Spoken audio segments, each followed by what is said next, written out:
নমস্কার, রুমাদি টিপসে আপনাদের স্বাগত জানালাম। আজকের রেসিপি হলো পোস্ত কাতলা। আমি মাছটাকে ভালো করে ধুয়ে নুন হলুদ মাখিয়ে রেখে দিলাম।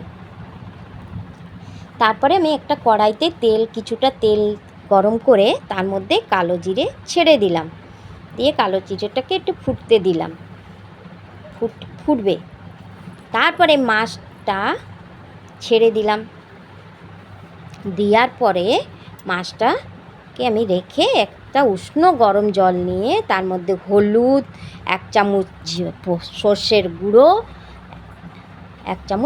গুঁড়ো, তারপরে আদা বাটা, রসুন বাটা, তারপরে 2 হাতা পোস্ত দিয়ে আমি কিছুটা গুলে নিলাম। গুলে তার মধ্যে 2 চামচ আমি তেল দিয়ে দিলাম। দিয়ে আমি আবার ওটাকে গুলে নিলাম। মাছটা ভাজা হচ্ছে ততক্ষণ। মাছটা এক পিঠ ভাজা হয়েছে একটু হালকা, আবার সেটাকে উল্টিয়ে পাল্টিয়ে দিলাম। দিয়ে ওইদিকে একটু ভাজা হয়ে গেছে। তারপরে আমি মিশ্রণের জলটা ঢেলে দিলাম। ঢেলে আবার একটু বাটিটা ধুয়ে সেই জলটাও ঢেলে দিলাম। দিয়ে এবার আমি লঙ্কা বাটা আর নুন দিয়ে ঢেকে দিলাম। ঢেকে কিছুক্ষণ হতে দিলাম।